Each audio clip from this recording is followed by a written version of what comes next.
welcome back to the gray space. I'm Zeke. That is Dre. Yes, sir. And we got another good one for you guys this week. Yes. Make sure you subscribe to become part of the tribe. Do us right. Hit that like and comment if you are rocking with the content. Now, we got a special guest in the building. That we do. And our guest today is the true definition of Black Queen excellence. Phoenix, Arizona, born and bred. Her roots in the community are stamped and certified. She is a woman that wears many hats. A lot of them y'all can't fill. Mm-hmm. Founder of Blazing Curves and Blaze Image Consulting, which empowers all to own their body image and empower themselves in their body image. She is also an actress, model, and host of DesertwoodDaze, which can be found in a lot of places. Your favorite streaming platforms, including Apple TV, Android TV, Fire TV on your Fire Stick. I'm not done. Roku, Google Play. I'm still not done. Apple Store. And most importantly, a part of the Dream Network channel. Her catalog is so long, there is no way I can cover it all. But that's why she's here. That's why she's here. We got Miss Kathy Blaze Jefferson in the building. Miss Kathy Blaze, how are you? I'm awesome. A little hot, but I'm good. It is a little warm. It is a little warm toasty out today. here. Yeah, for sure. It's that humidity, man. That's killer. Man, that rain hits, Yes. and it changes everything. It sure does. It sure does. That's why, you know what, you got to be used to blazing all the time. There it is. There you go. There it is. I love it. Well, thank you for coming through to the gray space. We got, like I just was telling you, we got the call from TJ Super. And with TJ Super, I never say no. I just say okay. And he sent us the info, some info on you. And you're kind of I wouldn't say a secret, but you're doing a lot of things. You're doing a lot of things, and it's lovely to see all that you're involved in. So obviously I spoke of your businesses that you founded, Blazing Curves, Blaze Image Consulting. Let's kind of talk about that. Let's talk about, your career and how you got into, your consulting firms that you have now. Okay. Well, I'll start with Blazing Curves. Okay. Blazing Curves, I started in 2007. Mm-hmm. And I started Blazing Curves because there was a need here in Arizona. Right. I, being a plus-size model and an actress, I was with an agency. I always like to tell this story because it's so relevant to my life. We went out to this competition out in Hollywood, California, and I won all these awards and medals for acting and modeling.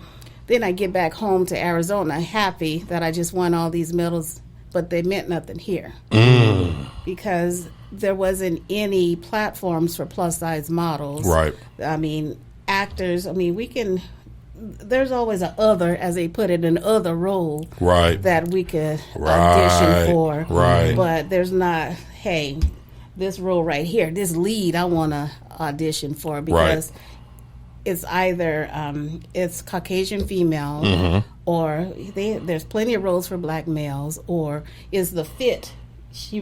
They'll put that in there. She must be fit, which that doesn't. I didn't meet that category. Okay.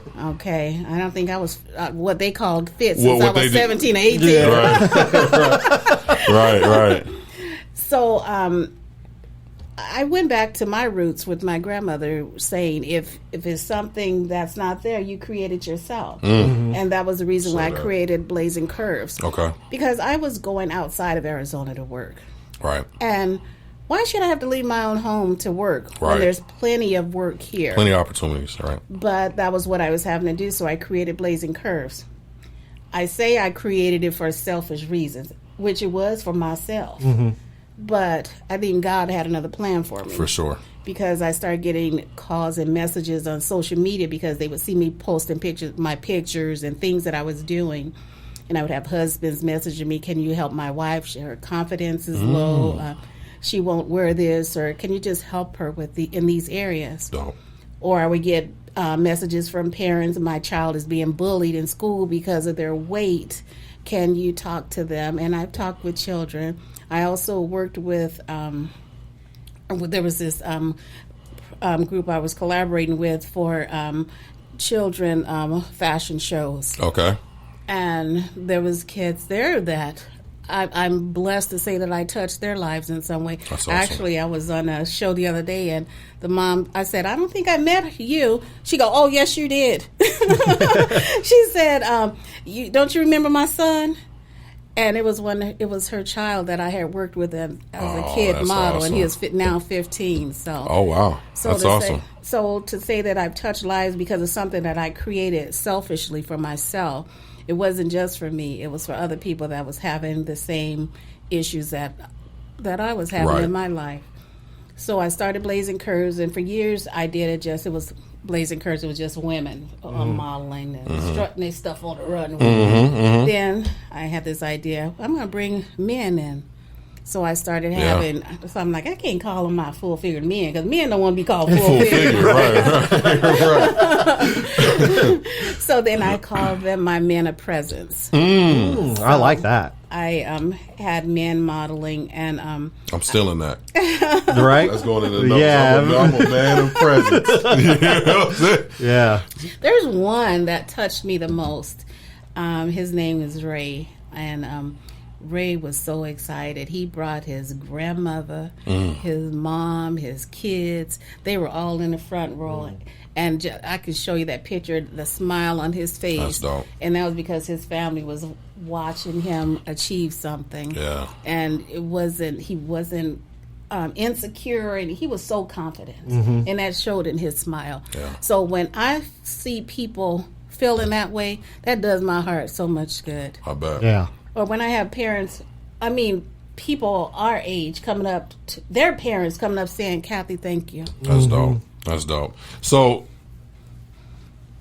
actress, model, what got you into that particular career? What was the thing that you were like, this is something that I want to do? Was it something that you always kind of aspired to be, or? You know what? I think back, and I tell people, think back when you were a kid. And this is something that I learned in my actors workshop, is that, you know what, we forget how to have fun and be kids when we get old. And I was just That talking is about so this. true. Yes. Yeah. So I thought back, you know what, there was a time in my life when me and my brothers, we lived in this home that had these little houses in behind it. I don't know where my mama had us living though. Okay. But I remember my brothers and we were staging plays in those houses. So it was something that I always loved doing, but I lost it along the way. Lost the connection Yes, to it. Yeah. and I lost it due to my insecurities growing up. Okay. And I don't know where the insecurities came from.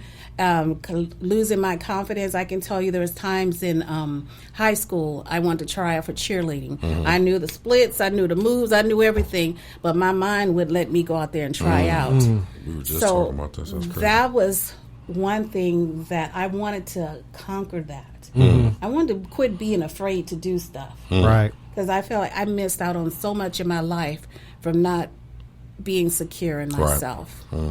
I think it's, I want to give you a compliment for doing what you're doing for people, because for males and females, I think it's so important, because I think it's shoved down our throat through social medias, through movies, Hollywood, Right. and it kind of goes back to the fit. What does that mean, right? Because what you see, like for guys, for example, right?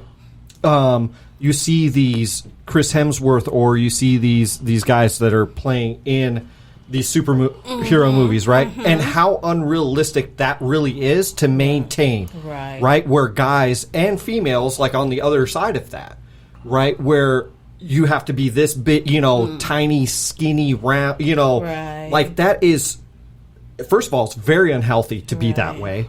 It's not healthy. And it sets so much unrealistic expectations on just the regular human psyche. To achieve, I got to look like that. And I think it's so important to just be you, be comfortable in your skin. If you, whatever it is, like just be comfortable with where you're at, That you know. is true. And I really want to praise you for that, because I think you. that is very important. And I don't think we hear it enough in today's society, because we're constantly being shoved down our throat of like, you need to be this fit person, and it's like, no, not really. You know what I'm saying? It's okay if you want to be fit, but the unrealistic expectation. If it works for you, that's fine. But don't sit here and tell Dre what he has to look like. Right. You're right. Exactly. Yeah, like there's just unreal expectations. Everybody He does tell me all the time what I'm supposed to look like. I'll just play. I'm joking.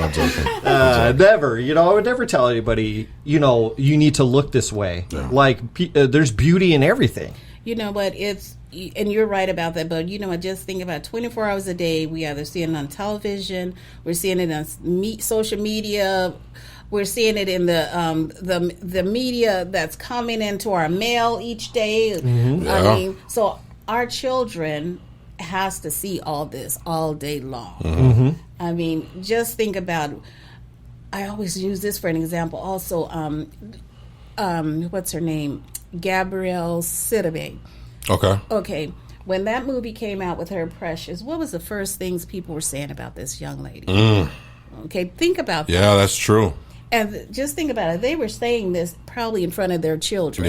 Yep. So if some child at school looked like her, so then they're going to go to school saying, oh, that child is fat, this child is ugly, this child is black. Right. These are the things that they're going to say about that because of the things that come out of our mouth. Right. But then we wonder what's going on in the world. Right. With all these shootings and things like that. Exactly. Okay, we need to really look in the mirror and see what's going on out here and what's coming out of our mouth. Right, right. The mental aspect of it, you know, of constantly seeing these things, but then also, you know, on that, like you said, on that other side of it, what are we saying to these young kids, you know, that are very impressionable, you know, and then on the other side of that, being bullied, right, and then being bullied just because they're a little bit overweight or whatever. Like, and you know, none of us condone violence and shooting and all that stuff. Right. But we have to dig deeper and see why is this occurring, and how are we going to stop this? That is true. Yes. And it's not just, I mean, everyone's focused on the guns, but the mouth is like a gun. Mouth is a great weapon. Right. Yeah. So we need to dig deeper and see what's going on. Yeah, for sure. So that is my main reason for keeping this going and keeping my mission for this going, because this is something that, I mean, I started that in 2006. Look, it's still going on. It's still, and I think it's more prevalent. I think even today, you know, I think it's just as prevalent, I should say. You know, I don't think it's ever really let up, you know, and I think that's why the work that you're doing is so important for both males and females. You know what I'm saying? I think you're seeing more males now, right? Like, than ever before, because I think it was always talked about with women, you know, and you should look this particular way, right? If you don't look this way, you're not beautiful, you know? That's true. And I think, I want to congratulate you for even bringing in the men. Because I think the men are struggling just as much. Oh, of course. You know, they've just been so silent for because they have. years. I don't know. I'm not a man, right? But it was uncool. I mean, you can't act that way around your buddies. Act like you're insecure, so you have to put your chest out in front of your boys. And even though, I mean, you sitting around your boys, and they may be making fat jokes or talking about someone. Right. I know that has to hurt. Oh, of course. Or they're talking about the muscles or working out. Maybe you don't have the endurance to work out or play basketball as hard as they are. I mean, those are things we have to look at, the things that come out of our mouth. We really do. I think that's a very good point, you know, where people need to start looking at that we're all human and we all have different aspects of different body types, you know, and for different reasons, and all for different reasons. Yeah, of course. I mean, some it's health reasons. You never know. I mean, people joke about it. Oh, she gonna say it's her thyroid. You know what? That's a legit thing. That is a 100% legit thing. Issue. Yeah. And that thyroid can be a monster. It can damage so many different things. So think about it before you say it, because it could happen to you. Right. Of course. And then people always say, well, you need to go on this diet or this diet. And it's like, you know what? That diet might work for you, but that doesn't work for everybody. And that is, I think that one thing I would say is, you know, be careful what you're preaching about. Like, not everybody has different body types, body styles, what works for them, what doesn't work for them. Health issues play a huge role in a lot of different things. That is true. And, you know, just because something worked for you doesn't mean it's right for the next person. That is very true. I was speaking with on my show, talking to some comedians, and if you listen, most comedians say the same thing, that they self-deprecate because of probably past of being bullied. Right. So they're going to say talk about themselves before you get the time to talk about them. So what is that? To me, that's still hurtful, that I have to talk down on myself so that you won't talk about me. Right. Yeah. I think we all kind of, I mean, I guess there's some people that don't do it, but I know even for myself, I'll still do it to this day. If I have a flaw, I'll bring it out first before anybody else does. Anyone else can because do it, I'd rather make fun of myself than somebody else make fun of me. Because even though it might hurt to me, talking about it, to me, it's going to hurt less than if it's coming from somebody else's mouth. And I make fun of myself. I can kind of relate to the comedians in that kind of aspect, you know? I think what you're doing, and definitely we're going to dive a whole lot deeper into it. But one of the things that, to his point, that I thought was super dope was it wasn't, and I went into it thinking it was only women, which is still fire by itself, right? Like it's a great thing.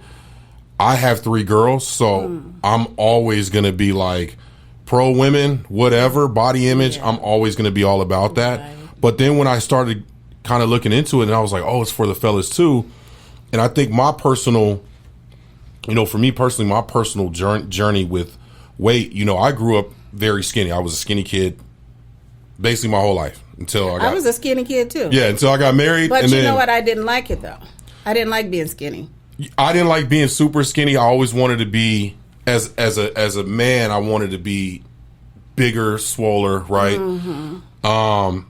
And over the past few years, I've dealt with my weight, and something that probably maybe only you and a few people know is I've had to deal with issues of trying to buy clothes and trying to look a certain way and wanting to go to events and wanting to wear certain things and not feeling comfortable in those spaces because of my size, right? And it's been a journey that I've had to, that I'm still ongoing with, right? But I loved seeing that you're not only pushing the women, but it is a real thing with men. And a lot of men do not talk about weight. Right. We don't, because it's either you're in shape or you're not in shape. Right. There's no in between. There's no in between. Right. There's no like slim thick. I'm not going to be slim thick. I'm just thick out here in these streets. You know what I mean? I like that. Yeah. So talk to us about you eventually making that transition into saying, you know what, we have to, we should include the men. How did that really come about? You know what? I think it came about because I did one of my favorite shows. This is one of my favorite shows where I had a designer that had formal gowns. Okay. And I wanted the ladies to be walked down the aisle with the men. And we had, I got a tuxedo vendor to loan us the tuxedos. Okay. So I want the guys to be in tuxedos. So I wanted the women to be escorted down. So that was my first piece in getting the men involved in my show. Okay. But then after that, I loved that so much. And then just thinking, men have the same issues that we have. And that's how it came about. Just seeing them on the runway. Right. So, and at that point, if I think about it, I don't even think I had guys that were like really big guys. They were, the fit. I mean, actually, most of them are fit. As they call them, fit guys, or guys with muscles, or guys, not a guy that was a man of presence. Right. So I wanted to make sure that I was showcasing my man of presence. Dope. And when I did their segment, it wasn't like they were walking with a woman. It was all about them. They're walking down their runway by themselves, showcasing their tuxedo and whatever T-shirt and jeans. I had a jean designer that a local designer that makes jeans, and T-shirt designer, a faith-based T-shirt designer. Okay. So it was just awesome to see them. I had this young man come down from Flagstaff. Okay. He's he does tattoos and piercings. Okay. And he was all tatted and pierced, and people. That was another thing. People were so shocked to see him on the runway. Also, that I don't know if they felt that was different from me, the type of models. But hey.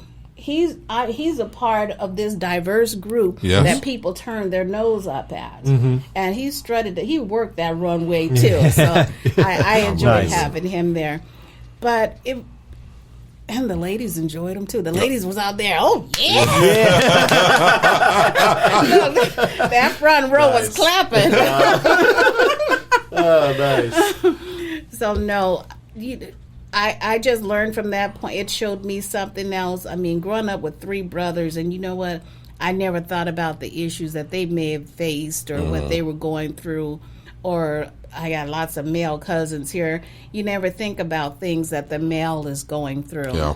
And that's because, like you said, they keep that. They don't showcase, hey, I'm a little heavy, or I need to lose some weight, or they don't talk to us about things like that. Yeah, I think, well, just from a man's perspective as well, is, we're taught that man up constantly, like just man up. And there's a part of it that's like, okay, I get that aspect of it, but then there's certain things it's like, no, like I need to talk about this, or I need to get through whatever issue it is, and whether it is about weight or, anything about, we are afraid sometimes to talk about things because we're afraid of being shamed. Right. You know what I'm saying? And so it is nice that the male aspect is getting recognized as well, because I think there's a lot of men out there that are feeling the same way. Yes. That they can't basically come out and, just be themselves. That's true. And, we're starting to see a lot, like in the celebrity community, that, outside of Arizona, that they're human, just like everyone is. We try to put people that's in the front of the camera or behind a mic or wherever on a pedestal. Yeah. Like, we're not human. And, Robin Williams is who I was trying to think. Yeah. Just what's coming out with him. What's wrong with him? I can't wait to see what happened to him. And it's just like, you're so invested in the negativity. Yep. Not that it's even any of your business what was going on in his private life. Right. But you have people that are committing suicide, people think, I want to make this amount of money. They're making all that money. What's wrong with them? And they're making all that money. Very true. Money doesn't change what's gone on. If you done been abused in the past, or things have gone on in the past or in the present, money doesn't change that. Very true. Right. Not at all. You have people that their job is to stay at a size 0 or a size 3 when they're on them red carpet. Because if they get to a size 5, y'all gonna be pointing your fingers at them. What's going on? Oh, she done got fat. Right. That's the first thing that media and the red carpet interviewers are saying. That she done put on some weight. Well, and you look at like a Chadwick Boseman, right, who passed away, and how after he passed, so many people were like, you guys were criticizing this man for how small he got, not understanding that he was battling cancer while he was filming, while he was promoting, while he was out here being the guy that you want him to be. he was battling his own battle. And to your point, you just don't know what people are going through. And that's why I love what you're doing with Blazing Curves, Blaze Image Consulting. Talk to us. I want to go back, though, a little bit, because I want to talk about how you really got into acting, modeling. You did say it was like, I got to come out of my shell. I got to believe in myself. I got to go for the things that I want to go for. Talk to us about the early stages of you really making that decision and saying, like, what was the process and how did it go for you? Well, what I did, one day I was in a grocery store and I ran into this agent, and she said, you know what, you should be a model. And I'm like, I looked at her like she was crazy. I'm thinking, me be a model? Oh, this some kind of scam or something. Right. So I took the business card home and threw it on the table and didn't look at it for a few days.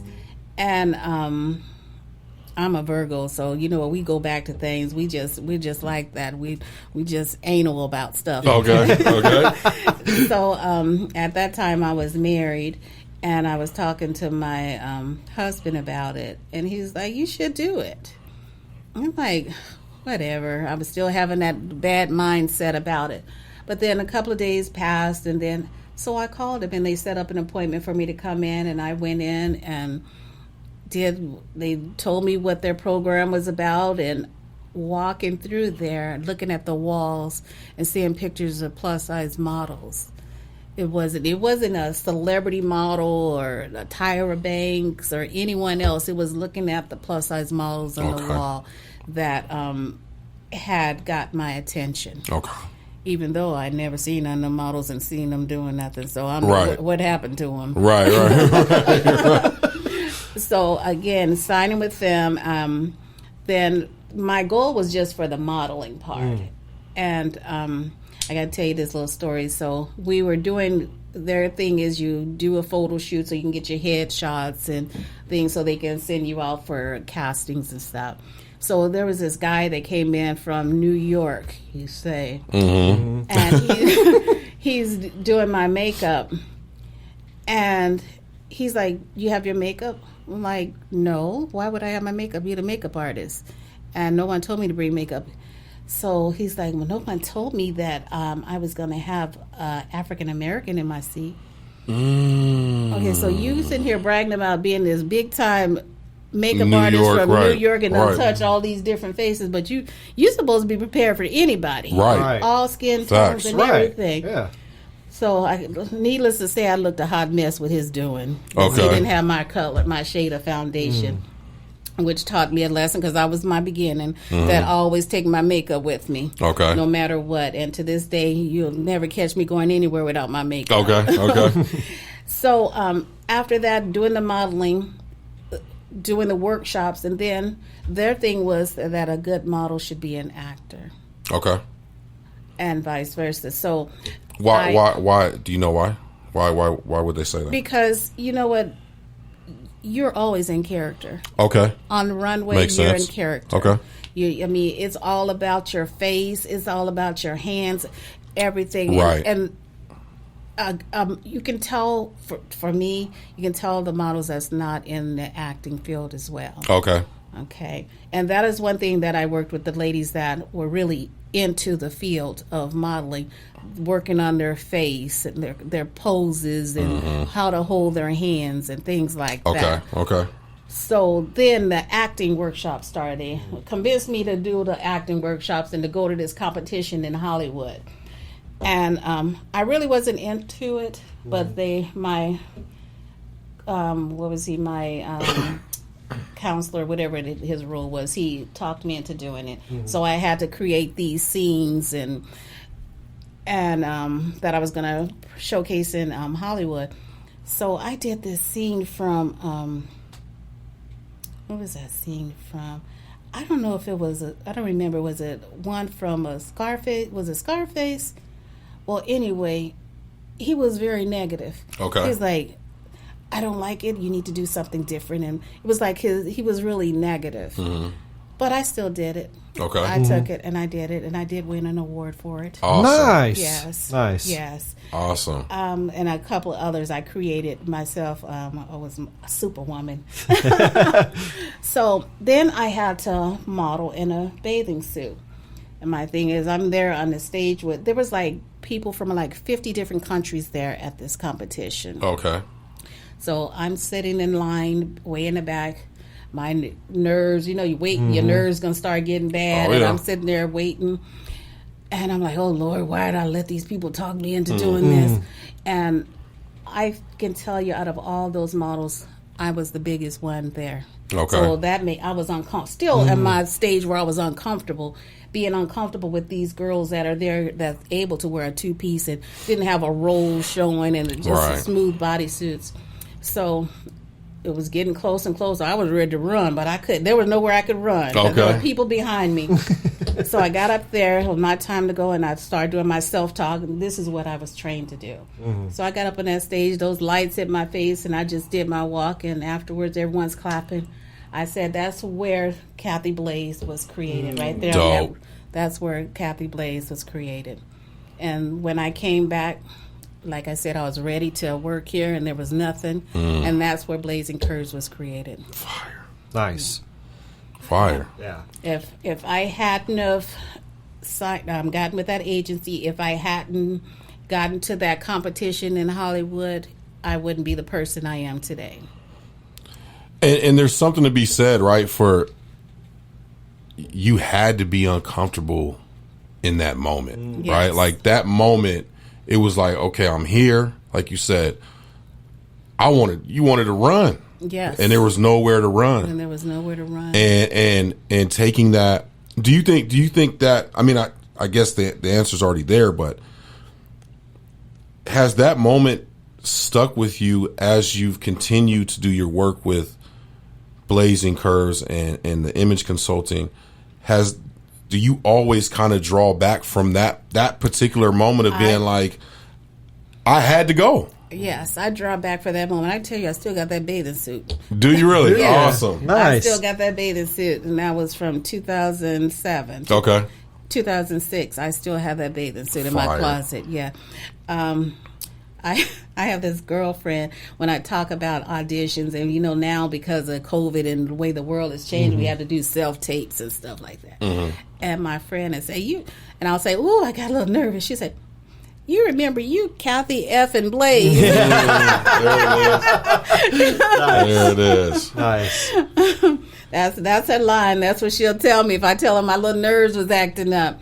But then I take that and I flip that, because I was listening to I can never think of this male actor's name. It wasn't James Earl Jones. It's the other one, tall one he played God once. Morgan Freeman. Morgan Freeman. Yep. He said something about, we've already told ourselves my nerves are bad and they're doing this. How do we know it isn't just our energy, and positive things happen within us, but we've labeled it as something bad. That's something negative. Yeah, because they both react the same way. Right. Yep. So I always think of that he said that, and that helps me to flip it around dope. also. Yeah. I think that's actually really good, because I think that a lot of that happens with, even doing something like this with cameras on you, or even if it's not cameras, maybe it's getting up and talking to somebody, talking in front of people, Yes. Stuff like that. And those feelings of the fear or whatever, turn that into something, make you psychologically think about it as something exciting. Yeah. Like turn that around, instead of it being a fear thing. Yes. Use it as motivation to be like, I got this. I got this. And I Yes. can push through that. Yes. And because they work the same way. Right. They absolutely work the same way. And it's the mindset that can, cause you to go into flight mode. It's the mindset that you have in that moment. By changing the meaning of that, telling yourself you got it, that changes everything about what's going on inside of your body at the moment. Right. And being a Virgo, Yes. my mom's a Virgo, by the way. Is she? Yes. So being a Virgo, you got to trust you got to trust that instinct, but you also have to realize what that instinct is telling you, right? Like, so, but also not to run, but use it, flip it and turn it and use it, you know? That's powerful stuff. So let's get more into blazing curves. For the people that don't know, let's talk about the entirety of what it really is and blaze, because it's kind of one and the same, right? Image consulting, but you also have blazing curves. So let's talk about the two companies. Okay, Blaze Image Consulting. Blazing Curves it's like this pyramid. I have Blazing Curves was the first thing that I created. It's the foundation under the Blaze, yes. Okay. Then Blaze Image Consulting came because we have entrepreneurs, business folks out here that are having that same type of mindset or going through the same type of things. And one of the things is that I wanted to touch the business people. Okay. And to work with them on their branding and their image. I have met so many women that have told me, well, they got to accept me the way I am. But you know what? Everybody ain't going to accept you the way you are.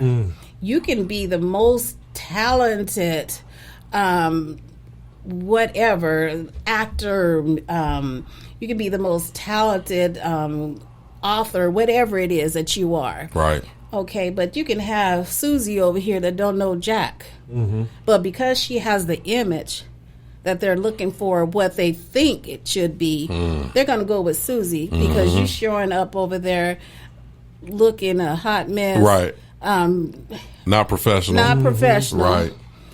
So they don't have to accept you. They don't. Or you can be putting Susie in as the face of your business. But one day they're going to want to see you. Right. They're going to need to see you. There's going to be something that happens that you have to be seen. So you have to change your whole mindset, your whole branding, everything that needs to be changed that relates to you. Because, you can be the cause, the cause for your business to fail because of your mindset and who you are and what you do. Right. So that's when I started the image consulting, is to work with women like that. Okay. And to still work with models and actors, because you know what, there's actors, knowing how to go out to your casting calls and knowing how to go out to networking events and how to go out there very important, carrying your business cards or whatever it is that your headshots. And you know what? You see a lot of people, they don't know what a headshot is. You say, oh, I got my headshot. That looks like a whole body shot to me. The term is headshot. Right. You got your legs in there. What's going on here? I can see your shoes. Oh, man. And you know what? And a lot of times they're trusting the photographer. But still, you have to do your due diligence and know what you're going for. It's your business. Right. Yeah, and you have to always, no matter what you do, treat it as a business. And I think that's important that you say that, because I think a lot of people, especially nowadays with social media being such a big thing in our world, like it is damn near everything, right? Yes. Social media is everything. And you have young stars being created from Instagram, TikTok, whatever, right? Right. And you need to kind of know how to enter this world, this vast world that is entertainment, right? That embodies now in 2022 so many things, right? Before, you have to go listen to the radio. Now there are podcasts, right? That's a totally different thing. Modeling used to be specific. You had to have an agency. You had to have this. Now, if you have your branding right and you're utilizing social media correctly, now they're getting gigs now the big that. companies are coming to see you because it's like, we don't got to pay the middleman. We'll just deal with you. Right. And now you can run ads on Facebook, Google, Instagram, TikTok, whatever. And I think that's very important that you say sometimes you could be the cause of your own failure because you're so stuck not wanting to adapt, not willing to learn. And the truth is, and we had a guest on named Don Miliano, and he said something so profound. He was like, you have to look the part that you want to be, the part that you want to get. Yes. And I think I'm glad that you touched on that, because I think a lot of people need to understand that. We don't want to get out of ourselves, right? But sometimes, man, you put something on and you didn't really want to do it. You put it on, you like, damn, hold on, I never knew. And it's not always for the other person, it's for you, It's too. for you. Because you're exuding that confidence now. Mm-hmm. That is so true. That is so true. And you know what? Speaking of like the Instagram models, the Instagram hairstylists, the Instagram whatever, you know, a lot of times you'll have professionals. I've heard them. Oh, they're just an Instagram model. Or they're just an But you know what? Those Instagram people are working hard. And a lot of times their branding is more on top than some of the so-called professionals. Yes, very much so. So before you start talking about those TikTok people and Instagram, you need to look at your own stuff. Right. Yeah, that's so true. They can probably teach you a thing or two. That being said, you know, you started the company in 2007, obviously added on the image consulting to it.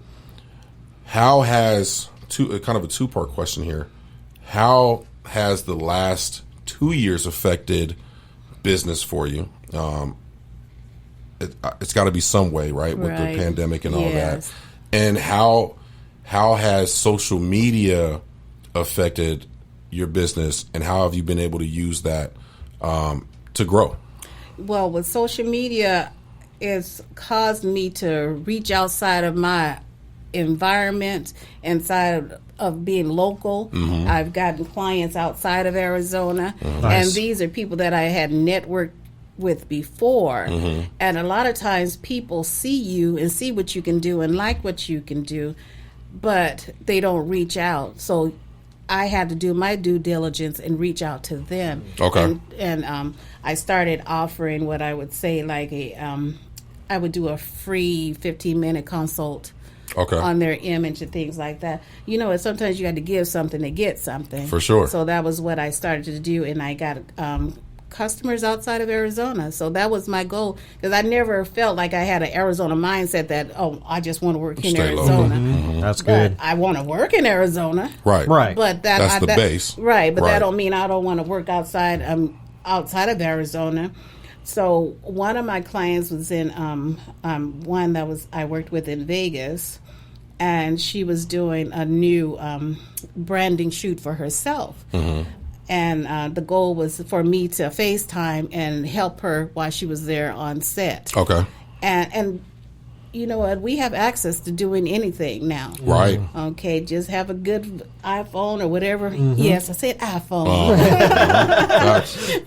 Facts. But we have the tools to do whatever it is we need to do, but we have to be prepared and ready.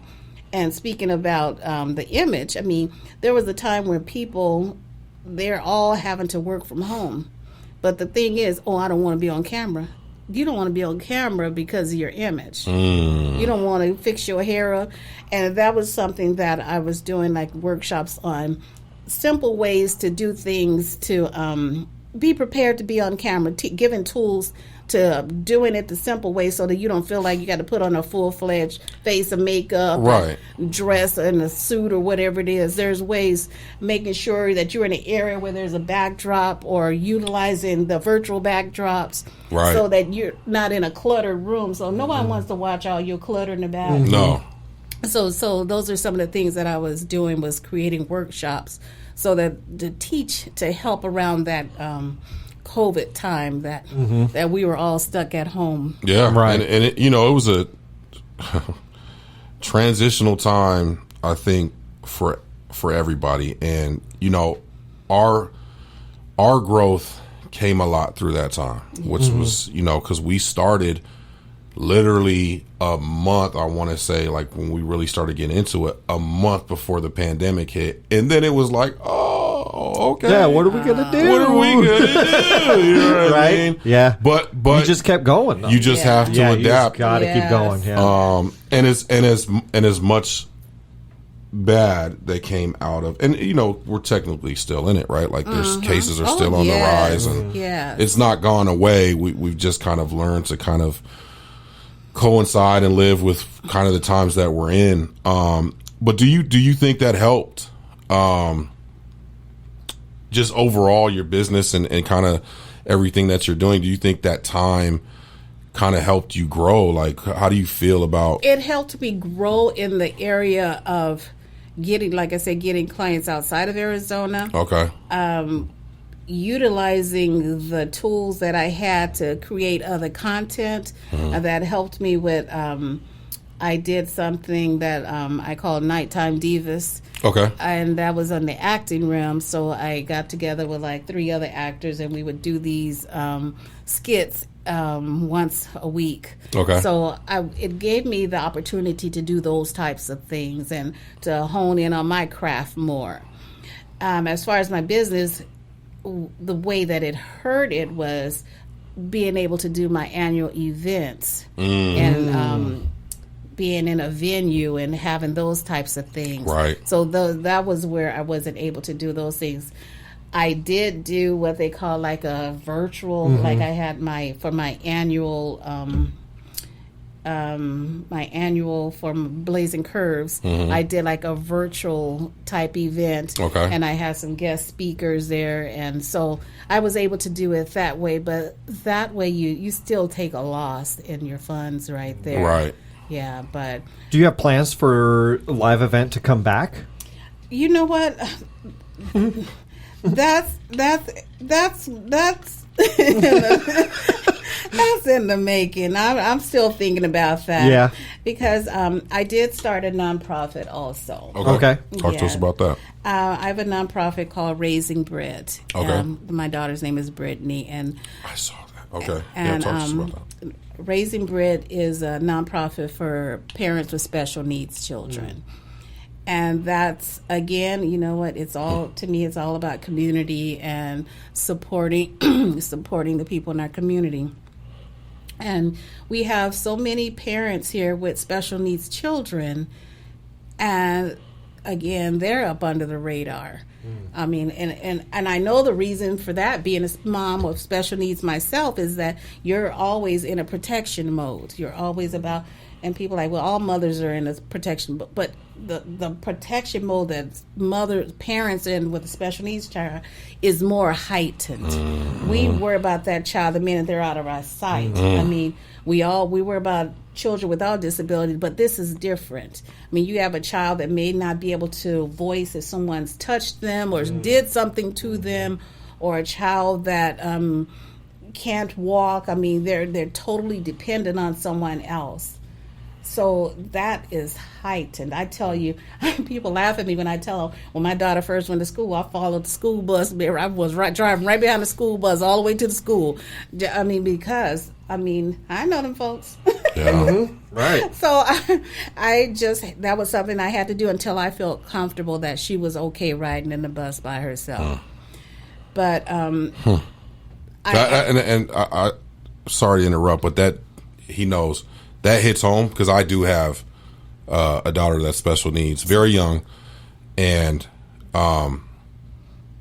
that process, to your point, is not easy. No, and it's every day. It's I'm still learning. There's still stuff that we need to figure out, and so kudos to you for doing that, because it is a place where you can kind of seclude yourself with either by yourself or with your significant other.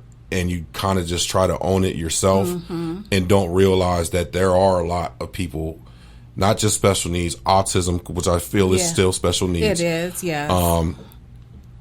It's a hard thing to kind of deal with, and I'm glad that you're, raising awareness for that. So kudos to you for that. Thank you. And you know what? You said something that was so key, and that's one of my concerns and why I want to be a resource, is that you said that you and your wife, you hone in and you keep that to yourself.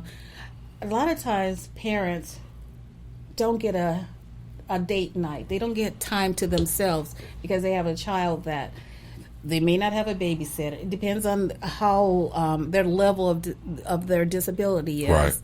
Right. They may not get a date night. They may not get time to themselves to go take a hot bath without having to watch the child or work. I mean, everyone needs time to themselves.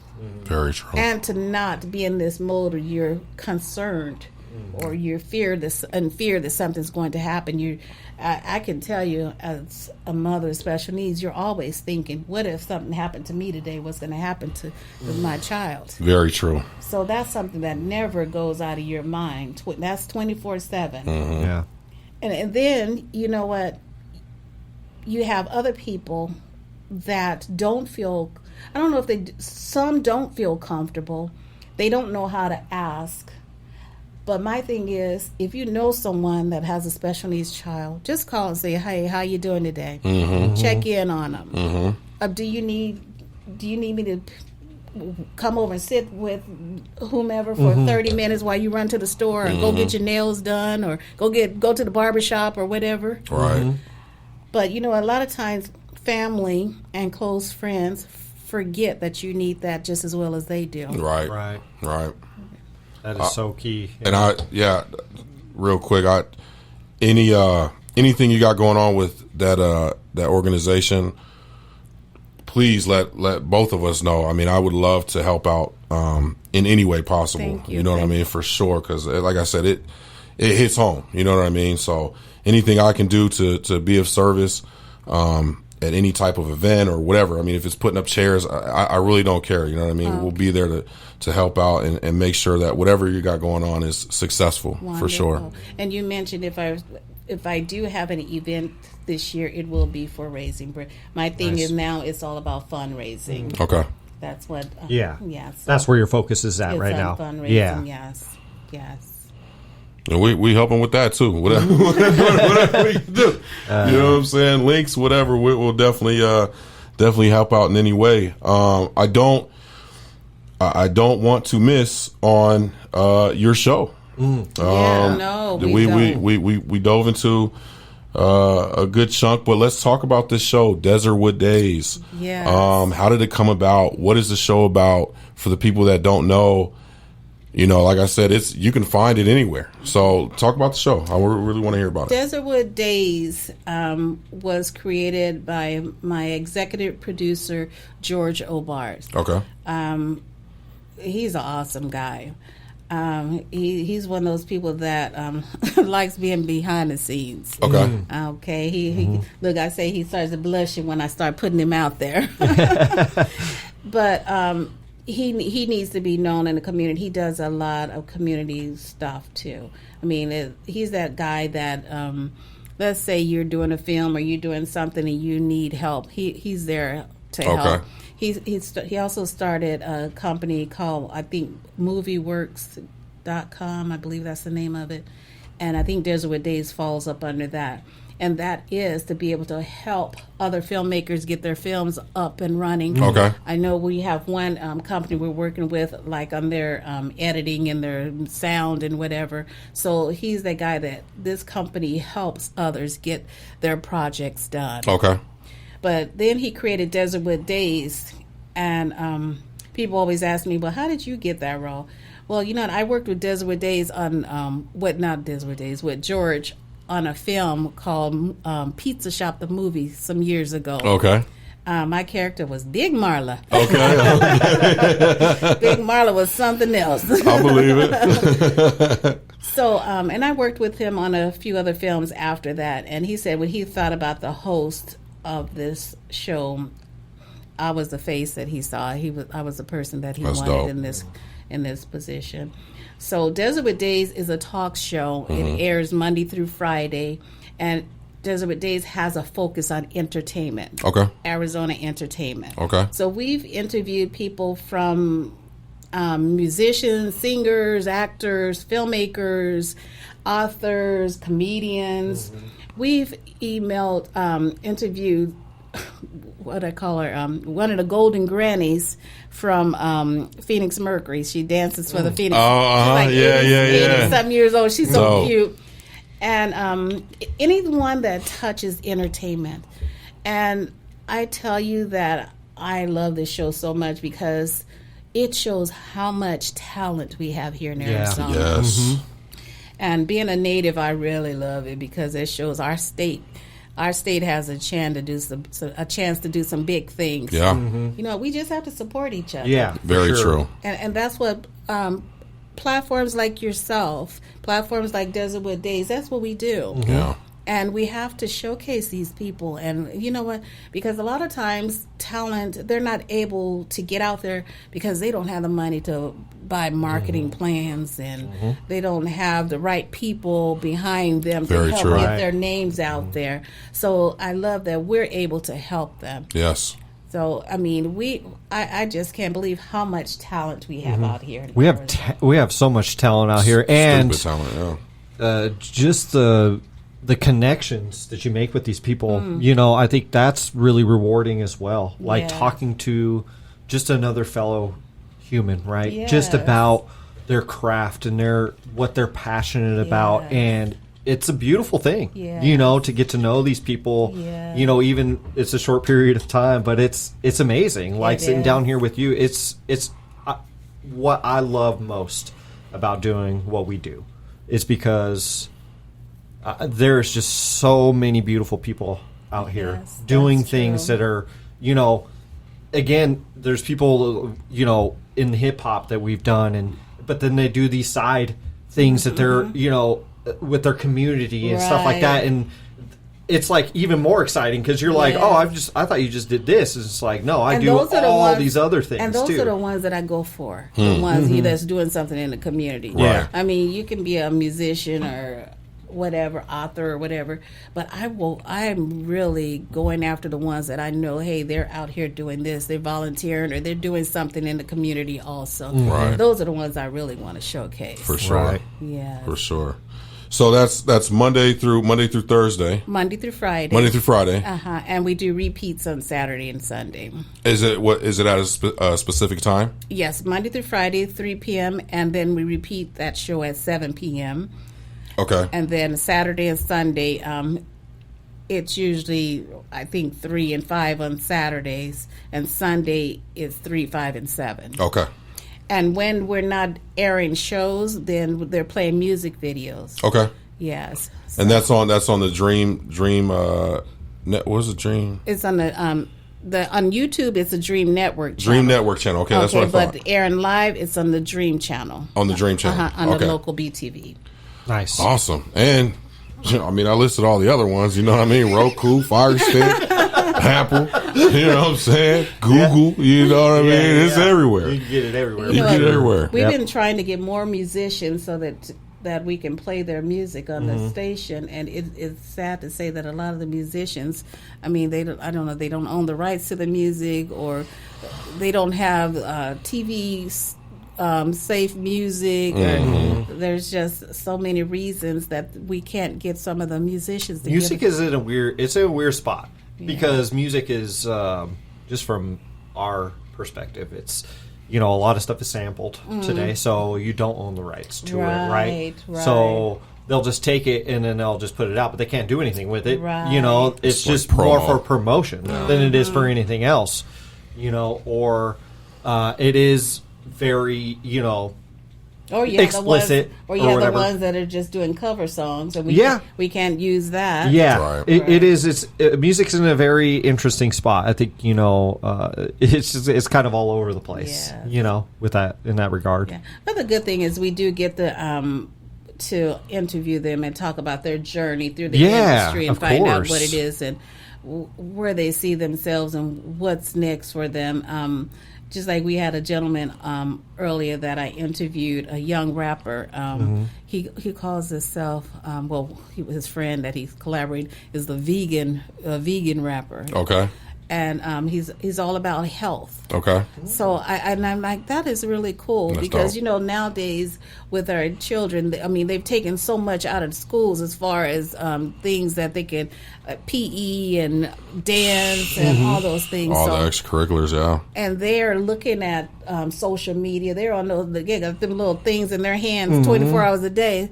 So if I want to hear. If I want my child to listen to something about rap or whatever, I'd like them to hear something that's talking about health-wise, being health conscious. So I really like that. Yeah. Also, there's a guy, I don't know if you ever heard of Mega Ran. Have you ever heard of Mega Ran? He's a hip-hop guy. He's out local. He's out here. Oh, Okay. He's considered nerdcore. Oh, okay. So he like raps about video games and stuff like that. He's fantastic. And Yeah, he's got the best stories too. Yeah, That's awesome. he's fantastic. He might be one that you might want to look into getting on the show. Yeah, I think he's one of the fantastic top human being out here. Yeah, That's he is a great awesome. human being. He does a lot of things. He's one of our favorite rappers, and he's like a super dope human being. Yeah, as well. yeah. He's written a book about his life. Yeah. Oh yeah, No, he's he's awesome. He's amazing. Shout out. And he's a local. He's local. Yep. Yeah. Oh, okay. If he's in I town. mean, he's a star. You know what I mean? he'll laugh. He's a local star. Huh? Oh, Yeah. I mean, he tours. I mean, he does his thing. You know. Yeah, he goes around the But country. you tell him he's a star, he's gonna laugh at you. Yeah. You know, But he's a great guy. He might. might. I'm just giving you a little, Okay. something to get on your show. I think you would be Yes. pretty amazing to get on your Yeah. show. If you can. And he's also connected with TJ as well. Okay. So I'll for talk sure. to TJ about him. Yeah. TJ we had on the show. He's an awesome guy. That's TJ Yeah. is. He's one of the best, but We TJ know already TJ. knows Yeah, he knows that, man. He already knows that, though. Is there anything that we missed that we didn't cover? Anything you want to touch upon before we get out of here? You know what? You talked about all the things that I do. I just completed a short film out in Superior. Okay. Was it last week? And I died. Oh, did I you? died. I had blood all over me. no. Okay.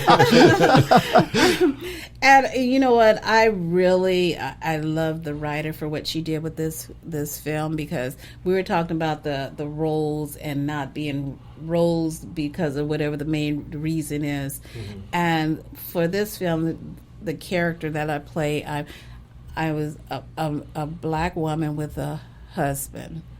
Okay, and a lot of times you don't see that. Say that. And I actually had a husband, Right. in the film, even though we died. Right. But our children need to see that. For sure. See roles of married couple. You know, we see too much, and that's something we see on social media a lot. People don't believe in marriage anymore, or they don't showcase a family unit. Right. Very true. We don't see that a lot on television. You know, people talk about Tyler Perry, but I love what Tyler Perry does. I mean, he always shows a family unit, and he shows diverse characters. He gives characters an opportunity that a lot of these productions wouldn't give them That's an very opportunity. true. Yeah. So Very when true. people are clowning on Tyler because he's Madea, Tyler is working hard for everyone. And he's giving, like you say, he's giving people opportunities for Yes. sure. Yeah. So that is one of the things that I appreciated about this production, the characters that they selected in this. It was a really good film, so I'm looking forward to it coming out. For sure. What's the name of it?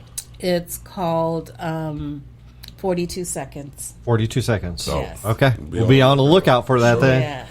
Where can they find you, Miss Kathy Blaze? Oh, okay. I can be found on all platforms, the Kathy Blaze Jefferson. You can find my website, blazingcurves.com, kathyblaze.com, and for the nonprofit, it is RaisingBritt.org.